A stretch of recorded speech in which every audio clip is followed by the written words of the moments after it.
नवाज शरीफ ने खुद इंस्ट्रक्शंस दे के, हिदायत दे के, शहबाज साहब सारों को नाश्ता कराओ और सबकी गिनती करा के ये वोट दें एक्सटेंशन के लिए।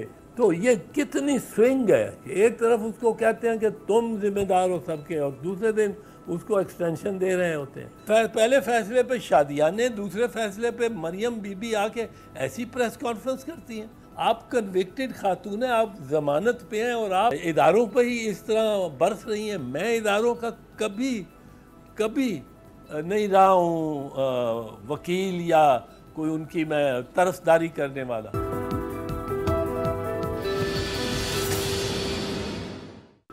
अस्सलाम वालेकुम व्यूअर्स, मैं हूं अमीर अब्बास और आप देख रहे हैं तब्दीली। तकरीबन पौने 4 माह मुकम्मल हो गए पीडीएम की इस हुकूमत को, और आज हम इस हुकूमत का गोशवारा आपके सामने रखते हैं। इस हुकूमत ने क्या पाया, इस हुकूमत ने क्या खोया। हाँ, एक कामयाबी ज़रूर हासिल हुई, और वो ये कि इमरान खान साहब को इक़्तिदार से उन्होंने निकाल दिया। अपनी मर्ज़ी की कानून साजी की, जिसके ज़रिए से मुस्लिम लीग नून को फ़ायदा हासिल हो सकता था। नैब कानून को तब्दील करके तकरीबन एक ऐसा इम्पोर्टेंट कानून बना दिया गया कि जिसको अगर कोई किसी के ख़िलाफ़ इस्तेमाल करने की कोशिश भी करे, या अगर वो कानून वाकई किसी करप्ट शख्स के ऊपर भी शिकंजा कसने के लिए इस्तेमाल हो तो भी वो गैर मौसर हो जाएगा। इसी तरह से इलेक्ट्रॉनिक वोटिंग मशीन को ख़त्म कर दिया गया। ओवरसीज़ पाकिस्तानीज़ को जो वोटिंग राइट मिला उसको ख़त्म कर दिया गया। सो ये है इस हुकूमत की इन पौने 4 माह की कारकर्दगी। जो इनके वेस्टेड इंटरेस्ट के कानून थे या वेस्टेड इंटरेस्ट के इकदाम थे वो तो उठाए। मुल्क और कौम के लिए इन पौने 4 माह में, यानी पौने 4 माह का मतलब है साल का एक क्वार्टर, एक तिहाई हिस्सा साल का गुजर गया, लेकिन ये हुकूमत कोई बड़ी खुशखबरी, बड़ी नवीद इस कौम के सामने नहीं रख सकी है। तो क्या इस हुकूमत का या इस पीडीएम का मकसद सिर्फ और सिर्फ इमरान खान को रस्ते से हटाना था, या इक़्तिदार हासिल करके पाकिस्तान के मसाइल को हल करना भी था? इस सारी सूरत हाल पर बात करते हैं। मेरे साथ मौजूद हैं पाकिस्तान पीपल्स पार्टी के सीनियर मरकज़ी ऑनरेबल रहनुमा बाहरे आईन कानून बैरिस्टर एतजाज़ असद साहब। एतजाज़ साहब, आपका बहुत शुक्रिया सर। यही सवाल आपके पास रखना चाहूँगा। आज पौने 4 माह, तकरीबन 4 माह अगर हम शुमार कर लें, तो मुआशी फ्रंट के ऊपर मायूसी दर मायूसी, सियासी फ्रंट के ऊपर अदम इस्तेहकाम, आइनी फ्रंट के ऊपर बहरान दर बहरान, अवामी फलाह की हालत देख लें तो इस वक्त बलूचिस्तान और पंजाब सैलाब की जद में है। 132 हलाकतें हो चुकी हैं बलूचिस्तान में। गुज़श्ता 24 घंटों में 12 लाशें सक्खर बरात से निकली हैं। कोई हुकूमत नज़र नहीं आ रही कहीं। क्या सिर्फ इमरान खान ही इनका दुश्मन था, उसको निकाल के उसके अलावा कुछ नहीं करना था इन्होंने? जहाँ तक इस मकसद का ताल्लुक है कि मुझे यही करना था, और सिर्फ उनका मकसद इमरान खान को निकालना था, और उसकी वजह यह थी कि अपने खिलाफ जो मुकदमात बने हुए थे उनसे रिहाई हासिल करना थी। ये तो खुर्रम दस्तगीर खान के बयान के बाद अब इससे तो बहस की जरूरत ही नहीं है। सोच विचार, खुर्रम दस्तगीर खान एक मुअद्दब, मोतबर और मुसलसल मुस्लिम लीग टॉप हायरार्की में आ रहा, और उसने इतना बेसाख्ता तौर पे और बेलाज तौर पे उसने ये तस्लीम किया है कि हमारा मकसद तो इमरान खान को हटाना नहीं था, हमारा मकसद तो अपनी जान बचानी थी। तो उसके बाद मैं नहीं समझता ये बहस के इस पे बहस होनी चाहिए। अलबत्ता ये एक हिस्ट्री देखनी चाहिए, क्योंकि नवाज शरीफ और मुस्लिम लीग नवाज के पीछे तारीख है, बड़ी अजीब गरीब तारीख है। आपने जजों को और जुडिशरी पे आपने फोकस किया। ये मैं समझता हूँ मियां शरीफ साहब का एक डॉक्ट्रिन था कि जजेस को, जुडिशरी को हर हालत में अपने साथ रखो, उनको दौस और धांधली से भी जरा खौफजदा रखो, और उनको कुछ न कुछ हासिल हो जाने का भी तुम्हारे से कोई नेकी हो जाने की उनकी उसकी भी उनको तवक्को है। अब बड़े अजीब अंदाज से ये शरीफ डॉक्टर मियां मोहम्मद शरीफ बड़े वो थे उनका डॉक्टर, उन्होंने ये इस्तेमाल किया। उन्होंने ये किया कि सिटिंग जज जब तक सुप्रीम कोर्ट का उसके साथ ताल्लुक हो या ना हो, उसमें सियासी जमात यानी मुस्लिम लीग नवाज की जमात में कोई कंट्रीब्यूशन क्यों ना हो, आखिरकार जज सियासी जमात से तो ताल्लुक नहीं होता, तो सियासी कारकुन की तरफ सियासी काम तो नहीं कर सकता, सियासत नहीं कर सकता। अब उसको जब तो फिर आपने 6 जजेस को सुप्रीम कोर्ट भेजा, जजेस को सुप्रीम कोर्ट भेजा और या उनको सुप्रीम कोर्ट की सीट उनके लिए रखी। सही। आपने अफजल लोन साहब को भेजा, क्योंकि अफजल लोन साहब ने आपको कोऑपरेटिव केस के में से निकाला था, जो कोऑपरेटिव का अरबा रुपए खा गए थे जी। बड़ा मशहूर कोऑपरेटिव स्कैंडल आया था जी, बड़ा मशहूर स्कैंडल था कोऑपरेटिव स्कैंडल जी जी जी जी जी बड़ा लोग सड़कों पर निकल आए थे और बड़ा। दूसरा देखे आपने जस्टिस जावेद इकबाल को वो रिटायर हुए सुप्रीम कोर्ट से, तो उनको सेनेट में 6 साल सेनेट किसको बारह नहीं खाता 6 साल, वो तो वैसे 12 साल हुए सेनेट, और सेनेट एक खुशी जॉब है आफ्टर दैट। उसके बाद आपने रमदे साहब को ये सीट सेनेट की नहीं दी, तो उस वक्त अवेलेबल नहीं थी, तो आपने उनकी एक अजीजा को वो सीट दे। रमदे साहब के भाई को भी तो एतजाज साहब, रमदे साहब के भाई को भी तो एमएनए बनाया ना। तो रमदे साहब के तो भाई को एमएनए नहीं बनाया, रमदे साहब के भाई दूसरे को अटॉर्नी जनरल बनाया जी। बड़ा वो तो जिसपे नवाज मुसम्मा था, इसमें मुसम्मा वो नवाज की करता रहता था। अब इन जजेस का कोई ताल्लुक पॉलिटिकल पार्टी से नहीं था। एक को आपने बनाया सेनेटर, सेनेटर से के बाद सदर बना दिया, अब सदर भी बना दिया एक सुप्रीम कोर्ट के जज। उनको क्या तवक्को थी और उनकी क्या कंट्रीब्यूशन थी? कंट्रीब्यूशन उनकी ये थी कि क्वेटा में वो जाके उन्होंने वहां से बेंच के खिलाफ साजिश के साथ मिलकर साजिश की और एक स्टे ऑर्डर अपने ही चीफ जस्टिस के खिलाफ, जो नामुमकिन चीज है, स्टे ऑर्डर अपने ही चीफ जस्टिस के खिलाफ, फैजाज अली शाह साहब के खिलाफ जारी कर दिया क्वेटा बेंच में। और आप तानर साहब वहां गए, इनके जद्दे अमजद हैं जो आजकल तारण के दादा, इनके वो वहां गए, उन्होंने जाके वो सारी कू कराई। कू असल में वो थी कू तो मियां नवाज शरीफ के हक में थी। अच्छा, अब वो जुडिशियल कू वहां से कराई, अपने ही चीफ जस्टिस के खिलाफ ऑर्डर दे के, और फिर ऑर्डर दिया रजिस्ट्रार को कि इनके चीफ जस्टिस के आगे केस न लगे। 2 लिस्टें निकलनी शुरू हो गई।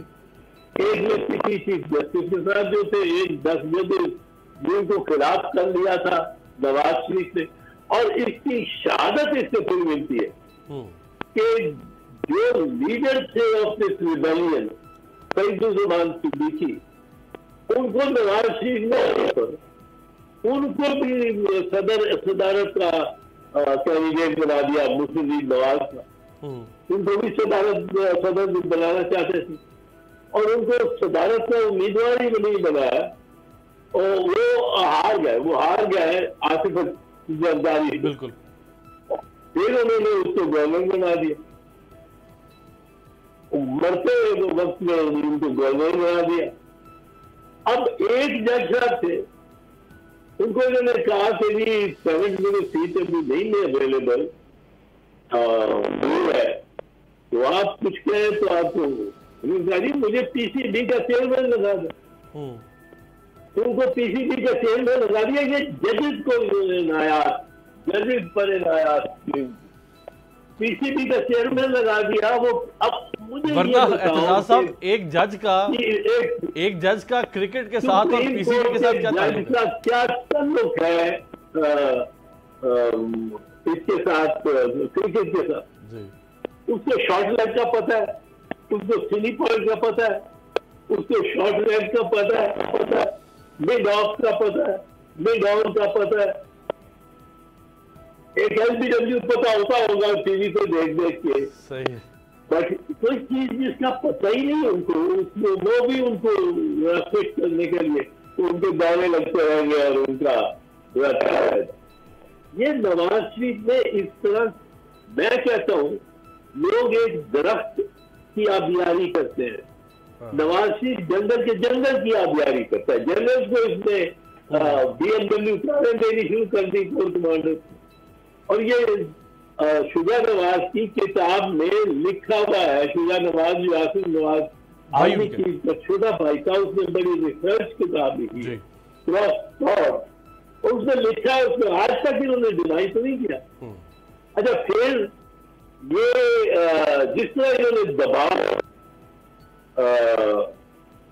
जुडिशरी पे, एक तो तरीका था ना जो डायरेक्ट अटैक जो किया, उसके पराठे और बिरयानियां चलाई गई सारे क्राउड को पंजाब हाउस में, वहां से गाड़ियां आई, ये इनकी हुकूमत थी, वहां से बसें आई, सुप्रीम कोर्ट दीवारें फलान के, पुलिस को मार के पुलिस, अच्छा इनकी गवर्नमेंट थी उसमें। एतजाज साहब, अच्छा मैं एक छोटा सा, अच्छा वो हमला हुआ सुप्रीम कोर्ट पे, किसी ने नवाज शरीफ या शहबाज शरीफ को कुछ कहा, 3 इनके बंदे जो मिड लेवल के, लोअर लेवल के, मियां मुनीर, तारिक अजीज, ये जो टेलीविजन वाले एंकर हैं, और चौधरी अख्तर रसूल, इनको सजाएं दिलवा दी 6 महीने का टेम्प की, और खुद बच गए। उस वक्त सजाद अली शाह मेरे ख्याल अपने कोर्ट रूम में बैठे थे, वो बेचारे सर पर दौड़े वहां से भागे कि मेरे ऊपर ही हमला करते। नहीं, जिस तरह मैं बैठा हूँ कुर्सी पे, अब मेरे पीछे तरफ दरवाजा है, बाद में पीछे, वो मैं कुर्सी पर तैयार भागा हूँ, वो तो ऊपर चढ़ आए थे उसको मारने के लिए चीफ जस्टिस, सही, और उनको कुछ नहीं हुआ। अब देखिए कयूम का जो वाक़या है, फोन करके कह रहे हैं कि, और टेलीफोन आज तक डिनाई नहीं किया इन्होंने, के आज तक डिनाई नहीं किया। सुप्रीम कोर्ट में वो पेश हुआ, सुप्रीम हिदायत को तस्लीम किया गया, और वो फोन कॉल क्या था कि आपकी तरफ से ये कहा जा रहा है कि मियाँ साहब कह रहे हैं कि चल सजा दो, और बीबी को वासिफ को 7-7 साल सजा दो। वो कहता 7 साल तो मैक्सिमम है, 7 साल कैसे दो? नहीं, आपने 7 साल दे दो, मियाँ साहब बहुत नाराज। तो कहते भाई मैं 5 साल देता हूँ उसको, और बाकी सारी जायदाद जब्त कर देता। मियाँ साहब की वजह से बोला था उसको, हो बिल्कुल बिल्कुल सारी जायदाद मंसूला गैर मंसूला मुल्क में, अब उनके पीछे क्या रह गया? कोई चेक साइन करने का बिना यहाँ तक नहीं पहुंचा। अच्छा, अब देखे कयूम, जिसका वो मलिक कयूम, जिसका वो ऑडियो टेप आया, वो फारिग हुकूमत ने डिसमिस किया। वो जो दूसरे जज थे कयूम साहब के साथ बेंच पे, वो फारिग। Chief justice Lahore high court जो अब सुप्रीम कोर्ट में थे, राशिद अजीज, जिनके साथ भी उन्होंने बात की थी कि बेंच ऐसे बनाओ, ये करो, उसको कहो, थोड़ा जल्दी करे, वो फारिग। मियां नवाज शरीफ, मियां शहबाज शरीफ, किसी ने कुछ पूछा भी? वो पूछना क्या था? वो वज़ीर आज़म बन गया, वो वज़ीर आज़म बन गया सर, पूछना क्या था किसी ने? हाँ नहीं, उसके बाद आपको पहुंचा दिया गया जबे, आपको लिखित है, और ये बहाने से निकाल के आपको आपने ऐसी इन्वेस्टमेंट की हुई है इन रूलिंग हाउसेज में या रूलिंग पार्टी में पाकिस्तान को इन्वेस्टमेंट नहीं करनी चाहिए, अपने लिए नहीं करनी चाहिए, वो होनी चाहिए फॉर द कंट्री। बिल्कुल। अच्छा, मैं जो अभी इस वक्त एतजाज साहब, अभी जो आपने बड़ी जबरदस्त, बड़ी इनकी शानदार ताबनाक तारीख बता दी है जो इनकी जजों और अदलिया के साथ रही है, एक अभी हालिया इस वक्त भी जो माहौल चल रहा है उस पर मैं आगे चल के बात करूंगा, लेकिन यही बीच में दो सप्लीमेंट्री क्वेश्चंस मेरे और हैं। आपने जजों को बताया, सिर्फ जजों को नहीं नवाजा, सहाफियों को जो नवाजा उसका भी जिक्र आप करें ना सर। अभी फहद हुसैन साहब को वफाकी वजीर का दर्जा देके अपनी काबीना में शामिल कर लिया, अताउल्लाह कासमी साहब को पीटीवी का सरबराह बना दिया, वो सुप्रीम कोर्ट ने साकिब निसार साहब के ज़माने में बड़ी शानदार जजमेंट दी, उनको निकाला गया वहाँ से, उससे पहले उनको सफ़ीर लगा दिया। इरफान सिद्दीकी साहब कॉलम नवीस, उनको सेनेटर बनाया, वो स्पीच राइटर है, सहाफ़ियों को नवाजा। फिर आप वकीलों को भी देख लें, अभी आज़म नज़ीर तारड़ साहब सारे केसेस इनके करते चले आ रहे हैं, उनको सेनेटर बना दिया, फिर उनको आज वफाकी वजीर बना दिया। सो हर जगह पे नवाजते आ रहे हैं ये तो। एक तो इसमें जो ये इनका तरीका वारदात जो है, इस पे तीन जो माशरे के अनासर हैं उनके आगे तो ये बिछड़े होते हैं। तो तीन है फौज, अदलिया और मीडिया। इनके लिए तो हर वक्त दरवाजे खुले। इन्होंने बड़ा बड़ा काम किया मीडिया वालों के लिए भी, मीडिया वाले फिर उसका हक अदा भी करते। सही बात है, हक अदा भी करते। सही बात है। और लेकिन अब इसमें और ये देखे ना कि ये तो हुई बात पुरानी, और आजम तारिक, आजम नज़ीर तारड़ जी एक अच्छे वकील है, खुश गुफ्तार है, आदमी है, पर उनका जो ग्रुप है जिसको हेड ऐसे भूल सब कर रहे हैं जी, उससे मैं आपको साफ बताऊं, is the president of the supreme court bar association. तो मेरा इसमें कमेंट करने का एक हक है कि मैं भी president supreme court bar association रहा, और मैंने प्रेसिडेंट सुप्रीम कोर्ट बार मुनीर मलिक, मैंने कुर्द में हमने कुछ स्टैंडर्ड सेट किए थे। आपको बताऊं, मुनीर मलिक और मेरे या कुर्द के प्रेसिडेंट सुप्रीम कोर्ट बार होने से पहले किसी को पता न कौन सुप्रीम कोर्ट बार का प्रेसिडेंट, किसी को समझ ऐसे जफर जैसे बुजुर्ग बेहतरीन वकील जी वो सुप्रीम कोर्ट बार के चेयरमैन है, किसी को क्या पता। असर शेख साहब वो सुप्रीम कोर्ट का बार के प्रेसिडेंट, किसी को नहीं ना पता उसे कौन सुप्रीम कोर्ट बार। इसकी प्रोफाइल की मूवमेंट में हमने, और उसकी वजह से ये एक सुप्रीम कोर्ट बार का ओहदा एक बड़ा अहम ओहदा भी हो गया, और अहम ओहदे होने के साथ साथ इसकी अहमियत माशरे में बहुत बढ़ गई। अब सुप्रीम कोर्ट बार का प्रेसिडेंट एक ट्रेंड सेटर है। अब ट्रेंड सेट क्या कर रहे हैं आप कि सुप्रीम कोर्ट में तो एक दरार पड़ी हुई है। हेलो जी जी, आवाज आ रही है सर? आवाज आ रही है, वो बीच में निकल गया था तुम्हारे के साथ। सुप्रीम कोर्ट में मैं 2-3 साल से चिल्ला के अच्छा, मैं एक ब्रेक ले लूं, इजाजत से एक ब्रेक ले लेता हूं यहीं से। जो आपने सुप्रीम कोर्ट बार का बता दिया कि माजी में इतने बड़े बड़े नाम आए लेकिन कभी कोई कंट्रोवर्सी क्रिएट नहीं हुई। ये चंद अरसे से सुप्रीम कोर्ट बार एसोसिएशन अपने ही सुप्रीम कोर्ट के साथ तसादुम के रास्ते पर है, और एक क्योस वाला माहौल है। एहसन भून आजम नज़ीर तारड़ साहब तो उनको तो नवाजा गया, वो फेडरल मिनिस्टर भी बन गया, सेनेटर भी। एहसन भून साहब के बारे में भी इतलात है कि शायद वो भी आगे जाके कहीं MPA या MNA का टिकट उनको मिले और वो भी पावर कॉरिडोर का हिस्सा बन जाएंगे।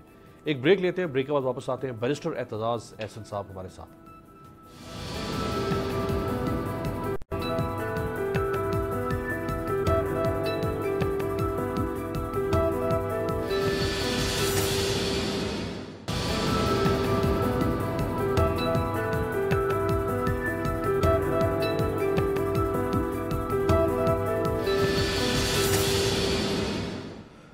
ब्रेक के बाद खुश आमदेद। बैरिस्टर एतजाज एहसन साहब हमारे साथ हैं। ब्रेक से पहले मुस्लिम लीग नून और ख़ास तौर पर शरीफ ख़ानदान किस तरह से जजों को ल्योर करता रहा, सुप्रीम कोर्ट के साथ मुतसादिम रहा, उसके ऊपर बड़ी तफसील से बैरिस्टर साहब बता रहे थे। एतजाज साहब, अभी ये जो अब सूरत हाल हम गुज़श्ता एक हफ्ते से देख रहे हैं, पंजाब में हमजा शहबाज का इलेक्शन हारने के बाद जिस तरह ये कोर्ट्स को बुली कर रहे हैं, इंटिमिडेट कर रहे हैं अदालतों को, और खुलम खुला कंटेम्पचुअस किस्म की ट्वीट्स मरियम नवाज कर रही हैं, उनके लोग बातें कर रहे हैं, ये तो एक शदीद महाजराई की तरफ नहीं जा रहे फिर हम? ये तो फैसला कर लिया है उन्होंने महाजराई, उन्होंने फैसला ये किया था महाजराई का जब गुजरावाला ने तकरीर की थी नवाज शरीफ में, और जनरल बाजवा और जनरल साहब उनके नाम लेके और उनको कहा था आपको ये भी जवाब देना होगा और हम आपसे ये भी जवाब लेंगे और हमसे ये भी करेंगे, आपको ये भी बताना होगा। और बताना क्या था, नवाज शरीफ ने खुद इंस्ट्रक्शंस दे के, हिदायत दे के कि पहले उस दिन लेट ना हो जाए, ये सारे मेरे MNAs को नाश्ता कराओ, जो शहबाज साहब सारों को नाश्ता कराओ और सब की गिनती करा के ये वोट दें एक्सटेंशन के लिए जनरल बाजवा की। तो ये कितनी स्विंग है, एक तरफ उसको कहते हैं कि तुम जिम्मेदार हो सबके और दूसरे दिन उसको एक्सटेंशन दे रहे होते हैं। इनकी मज़ामत होगी तो मकामत होगी, मकामत है फिर मज़ामत जो रखा है। बहुत इनका गलत रवैया मैं समझता हूँ। ये इनको मौका मिला था सजाद अली शाह के खिलाफ एक दरार को एक कॉन्फ्लिक्ट में तब्दील करने का, और इन्होंने उसमें किया। इन्होंने जिनको जजेस को हथियार के तौर पे इस्तेमाल किया, जिनमें सईदुर्रहमान सिद्दीकी हैं, उनको देखो उन्होंने प्रेसिडेंट बनाने की कोशिश की, गवर्नर बना दिया, उनको उन पे एहसानात किए। फिर अब ये मुझे जो इसमें तकलीफ़ है कि मुझे महसूस होता है कि किसी कदर जज जो वो मियां नवाज शरीफ के हाथों इस्तेमाल हो, इज ए गुड जज। मैं उनके बहुत सारे मौक़िफ़ से एग्री करता हूँ, बल्कि हमने तो उस ज़माने जब छेड़ी शौक की लाए हमने, 100 तीर तराजू थे दिल में जब हमने रक्स आगाज़ किया। हमने तो 1980 में इन जजेस की जुरिस्डिक्शन के लिए फौजी अदालतें फेस की। 19 जून 1980, आप अखबार को निकाल के देख रहे हैं, लाहौर में लॉयर्स ने मार्च आउट किया, मार्शल लॉ लगा था, हमें गिरफ्तार किया, मार पिटाई की, हमारी बड़ी गिरफ्तार किया, हमें फेंका सिविल लाइंस थाने में। एक कमरे में 80 वकील थे, 80 वकील, और गर्मी और हबस और काले कोट हमारे। ओ ये तो और बात हुई, वो हमसे लिखवाना चाहते थे कि आप सियासत नहीं करेंगे और जाओ, ये और बात हुई। हम में से कोई ना टूटा, तो गवर्नर जिलानी ने कोई रात के 3 बजे हुक्म दिया कि इनको छोड़ दो। हमारे लिए फौजी अदालत तैयार हो गई थी, उसका कमरा तैयार हो गया था थाने में, 1-1 साल और कोड़े देने का उनको हमें बताया गया कि इरादा बन रहा है, पर अड़े रहे। हम इनके लिए लड़े, इनके इख्तियार के लिए थे, इन जजेस के लिए। 2007 की जो हमारी मूवमेंट की किसके लिए थी? हमारे लिए थी। मैं अपने लिए लड़ रहा था। मैंने तो एक केस नहीं किया इफ्तिखार मोहम्मद चौधरी की बहाली के बाद उसकी अदालत में, एक केस नहीं किया। और मैंने पहले से ही कह दिया कि मैं उससे पहले 2 साल पीसीओ जजेस के सामने मार्च 2007 से लेकर 2009 तक पेश ही नहीं हुआ। वकालत छोड़ दी, लाठियां खाई, पत्थर खाए इनके लिए, और हमने इनको महफूज रखा। हम इनको कंट्रोवर्सी में नहीं लेके आए। हमने नहीं कहा कि आप बाहर आके आप ये भी करें और ये भी लिखें और ये बयान भी दें। हमने इनको महफूज रखा कि आपका काम नहीं है बतौर जजेस कि आप पॉलिटिकल कंट्रोवर्सी में पड़े। अब काजी साहब एक बेहतरीन जज है, बेहतरीन जज है, इंडिपेंडेंट जज है। उसको साथ जो एहसन भूम साहब कर चले हैं ना, वो हम वकीलों को भी सोचना चाहिए। उसको पहले तो मुस्लिम लीग नवाज की झोली में बिठा दिया, क्योंकि 5 और 4 के अगर वोट अगर ये हुए हैं जी, वो अटॉर्नी जनरल का अख्तर औसाफ अली का जो आया है ऑडियो टेप, उससे तो नहीं लगता कि जस्टिस तारिक मसूद और जस्टिस फैज़ ईसा इनकी बात दुरुस्त है। वो टेप ही उन्होंने सारी 2 घंटे 3 घंटे की जारी कर दी। बिल्कुल, उसमें कोई है ही नहीं अटॉर्नी जनरल की तरफ से कि वो आप वोट करें, और वोट 4 5 और 4 हो गए। उसमें तो वो कह रहे हैं कि चलने दें, अगर आगे चले जाएं तो बेहतर है। तो इल्तवा की किस्म का वो कहता है। अब ये क्या मजाक हो गया है कि सुप्रीम कोर्ट का एक जज अपने चीफ जस्टिस को खत लिखता है। तो अंदर आप कमरे में एक दूसरे का सर फोड़ दो, लेकिन तो किसी को इत्तला ना हो कि आप में कोई दरार है। आप दोनों भाई हो, माय लर्नेड ब्रदर हो। यहाँ एक जज दूसरे जज के साथ बेंच पे नहीं बैठना चाहता, बैठने को तैयार नहीं। ये सुप्रीम कोर्ट ऑफ पाकिस्तान है। अब मेरा देखो, मुझे 55 साल हो गए इस प्रोफेशन। मैं तो सीएसपी के छोड़ के आए थे, बिल्कुल इतनी बड़ी मुलाजमत होती है, ब्रीफलेस लॉयर था, और छोड़ के मैं इस प्रोफेशन में आया था। इसलिए आया था कि जजेस आपस में खतो किताबत कर रहे हो और पब्लिक को दे रहे हो और गालियां दे रहे हो एक दूसरे को। ये सॉरी फॉर इंटरप्शन एतजाज साहब, ये कैसे होता है कि जो काजी फैज़ ईसा साहब जो भी खत लिखते हैं, रजिस्ट्रार को लिखे या वो चीफ जस्टिस को लिखते हैं, वो खत बाहर कैसे आ जाता है, वो पब्लिक कैसे हो जाता है? वो तो उन्होंने खुद लिखा था। हाँ,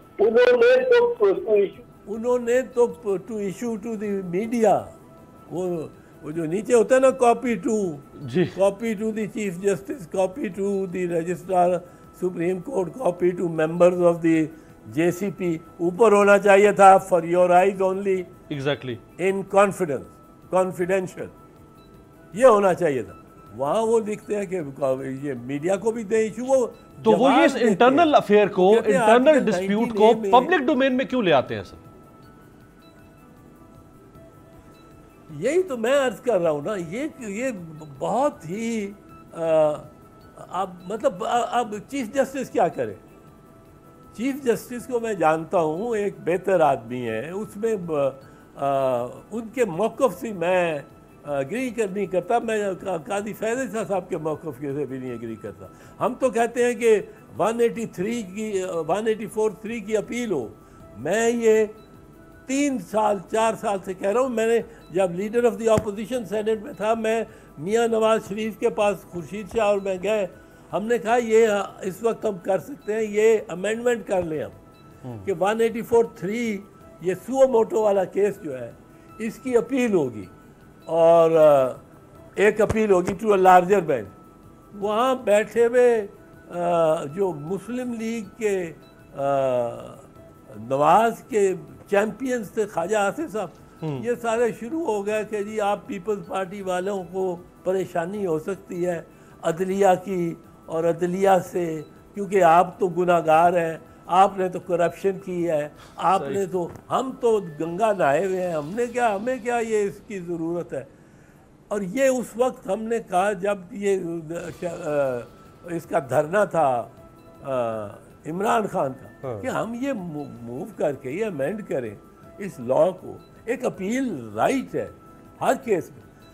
अब एहसन भून साहब नवाज शरीफ की पार्टी में है, लंदन में जाके मिले, ये क्या काम है president supreme court bar association का, वुकला के वोट ले और फिर एक पार्टी के हक में और वो उनको बेच दे। मैं सुप्रीम कोर्ट बार का सदस्य था, मैं पीपल्स पार्टी का मेंबर था और प्रोमिनेंट मेंबर था, और मैंने फिर भी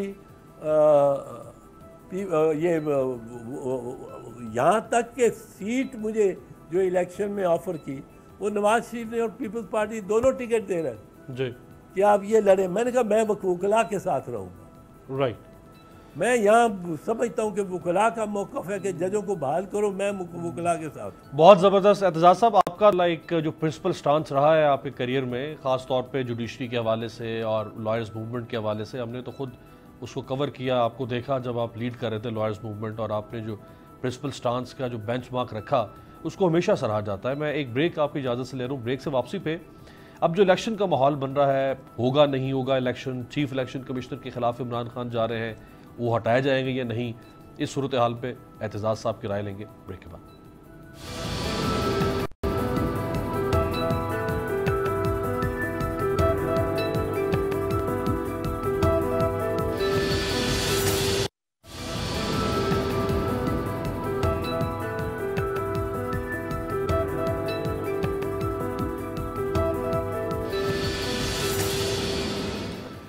ब्रेक के बाद खुशामदीद। प्रोग्राम के आखिरी हिस्से में बैरिस्टर एतजाज़ अहसन साहब हमारे साथ मौजूद है। एतजाज़ साहब, जो मौजूदा हालात है इसमें मामला आगे बढ़ते हुए नज़र नहीं आ रहे हैं। इमरान खान साहब का एक वाज़ेह स्टांस है कि जब तक इलेक्शन नहीं होगा पॉलिटिकल स्टेबिलिटी नहीं आएगी। पीडीएम ये फैसला कर चुकी है और मौलाना फजल रहमान और पीएमएलएन पीपल्स पार्टी वो किसी सूरत में अगले साल यानी पार्लियामेंट की मुद्दत मुकम्मल होने से पहले इलेक्शन में जाने को तैयार नहीं है। अगर एक साल और इसी इंस्टेबिलिटी में गुजरा तो मुल्क का बनेगा क्या आपका एतजाज़ साहब? सर, एक साल से बहुत ज़्यादा देर इंस्टेबिलिटी रहेगी। आप देखें, यहाँ सबसे बड़ी जो बात हम कर रहे हैं ये बड़ी अहम बात है कि सुप्रीम कोर्ट में ही अगर जो फैसले होंगे वो हर फैसला मुतनाज़ होगा और उस पर ये होगा कि ये इस पार्टी के लिए हुआ है या उस पार्टी के लिए है। ये अब जजेस बांट दिए गए। हालांकि इस बेंच ने एक फ़ैसला किया है जिससे हटाया है इमरान खान को, और उन्होंने कहा हमने 5 जजों ने एक प्राइम मिनिस्टर को हटा दिया, और एक फ़ैसला किया जिससे हटाया हमजा को। उस पहले फैसले पे शादिया ने, दूसरे फैसले पे मरियम बीबी आके ऐसी प्रेस कॉन्फ्रेंस करती हैं और इतनी हकायक से दूर। आप एक कन्विक्टेड खातून हैं, आप कन्विक्टेड खातून हैं, आप ज़मानत पे हैं और आप इदारों पर ही इस तरह बरस रही हैं। मैं इदारों का कभी नहीं रहा हूँ वकील या कोई उनकी मैं तरसदारी करने वाला। लेकिन यहाँ क्या हो रहा है, यहाँ ये हो रहा है कि आप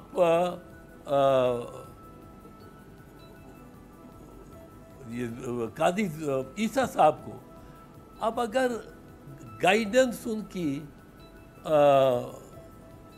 एहसन भून साहब की तरफ से आती होगी तो ये सब वकला को सोचना पड़ेगा, सब वकला को सोचना पड़ेगा कि क्या हम इतनी अपनी ज़ाती तरक्की के लिए, और ये एक हम पे इल्ज़ाम बहुत लगना शुरू हो गया कि हम 1 साल के लिए डिस्ट्रिक्ट बार के प्रेसिडेंट होना चाहते हैं ताकि हम बहुत कुछ कमा सकें उस दौरान 1 साल में, और उस 1 साल में सारे सिविल जज और सारे वो हमसे डरते हैं क्योंकि हम हमला भी करवा सकते हैं। ये इस किस्म का attitude, character president supreme court bar हुए हैं। भून साहब एक ताल्लुकदार शख्स हैं, ताल्लुक़ रखते हैं लोगों से। उनको वोट मिले हैं, जेन्युइनली प्रेसिडेंट बने हैं, पर वो अब इस मामले में जो ख़राब करेंगे वो नेक्स्ट चीफ जस्टिस को ख़राब करेंगे। नेक्स्ट चीफ जस्टिस इज़ कादी फैज़ी साहब। इससे चीफ जस्टिस उमर बंदयाल नहीं ख़राब होता। अगर पांच लोगों ने वोट उनके खिलाफ दे दिया है तो उनमें 2 तो मुस्लिम लीग नवाज़ के हैं, तीसरे भी शायद अख्तर साहब। वैसे तो वो बड़े काफ़ी इंडिपेंडेंट आदमी हैं, पर उनको आजकल चूँकि एक लोगों में ये एक जज्बा सा हो गया है कि काजी साहब के फेवर में, और उनकी ये अच्छी बात है, काजी साहब ने एडमिनिस्ट्रेशन और इस्टेब्लिशमेंट के ख़िलाफ़ फैसले दिए हैं। उन्होंने तिलौर पे फैसला दिया था और अपना फैसला नहीं बदला था। बिल्कुल। उन्होंने ये फैज़ाबाद धरने पे फैसला दिया था और दलेर फैसला दिया था। बट एक दलेर बहादुर जज को एक शरीफ और ऑनेस्ट जज चीफ जस्टिस के खिलाफ आप लड़ा रहे हैं भून साहब। सही। आप उनकी आपस में तजाद पैदा कर रहे हैं। तो ये मेरी रिक्वेस्ट होगी काजी साहब से भी कि काजी साहब, इसमें ये सियासत बहुत बुरी है और वुकला की सियासत को मैं तो बड़ी अच्छी तरह जानता हूँ। आपका दुआ गो हूँ, आप इसमें से ज़रा गुरेज करें। बिल्कुल। और ये ख़तो किताबत जिस तरह आप जारी करना शुरू कर देते हैं, इससे बात बढ़ जाती है। बिल्कुल सही। बात को हमें ज़रा ढांपना है। बाकी जजेस को भी रोल किरदार अदा करना चाहिए। उनको मालूम नहीं हो रहा। एक आखिरी सवाल लड़ाई में एतजाज साहब, वो तरफ आखिरी सवाल सर आपसे कि आपकी पार्टी पीपल्स पार्टी जिस वक्त vote of no confidence Imran Khan साहब के खिलाफ आई, पीडीएम, मौलाना साहब, पीएमएलएन सब मिलके वोट ऑफ नो कॉन्फिडेंस कामयाब हो गई, उस वक्त तासुर ये था या ख्याल ये था कि इमरान खान साहब रुस्वा होकर निकलेंगे इक़्तिदार से, इनको कोई पूछने वाला नहीं होगा, ये अपना बिस्तर उठाएंगे या लंदन चले जाएंगे अपने बेटों के पास, बाकी ज़िंदगी वहाँ गुजारेंगे या बनी गाला की पहाड़ी पे बैठ जाएंगे, कभी नज़र नहीं आएंगे किसी को।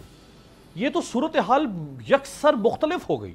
वो इमरान खान जिसने रुस्वा होना था उसने अपने निकालने वालों को रुस्वा कर दिया, वो खुद इस वक्त क्लाइमेक्स ऑफ पॉलिटिक्स पे चला गया।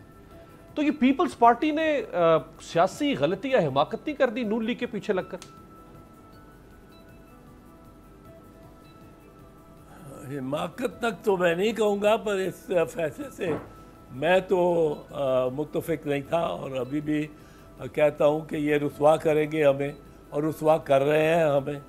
और आप देखेंगे 20 बाई इलेक्शंस हुई हैं, इसमें पीपल्स पार्टी के एक बैलेट पेपर पे पीपल्स पार्टी का निशान नहीं है। और ये लाहौर की या पंजाब की बाई इलेक्शंस है।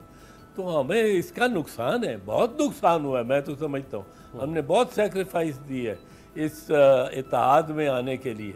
और इसमें मेरे ज़हन में कोई दो आरा नहीं है। और मैंने पार्टी में भी कहा, मैंने कहा कि ये इमरान खान को आप हटाएंगे तो ये 10 गुना साइज का बन जाएगा और आपका रास्ता रोकेगा को 50 फुट का इमरान खान। सही। बट इमरान खान अल्हम्दुलिल्लाह खुद इतनी गलतियां करते हैं और 1-2 गलतियां उन्होंने इतनी बड़ी कर दी हैं तो उन्होंने अपने लिए बड़ा मुश्किल का पहाड़ कर लिया। यही एतजाज साहब आपकी खूबी और आपकी खूबसूरती यही है कि आप अपना जो सियासी राय सामने रखते हैं उसमें अगर आपकी पार्टी के ऊपर कोई तनकीद हुआ तो आप वो भी फेयर क्रिटिसिज्म करते हैं। आप अपने प्रोफेशन के हवाले से भी बड़ा फेयर क्रिटिसिज्म करते हैं। और ये बहुत कम इस वक्त इस बात का बहुत कहत है हमारे यहाँ के लोग अपनी अपनी पार्टी को और अपने अपने शोबे का बेजा दिफा करते हैं बजाय ये कि मुस्बत तनकीद की जाए। तो एतजाज साहब में ये खासा है कि वो फेयर क्रिटिसिज्म करते हैं, अपने से उसका आगाज़ करते हैं। बहुत बहुत शुक्रिया आपका सर, आपसे मुलाकात होगी अगले हफ्ते।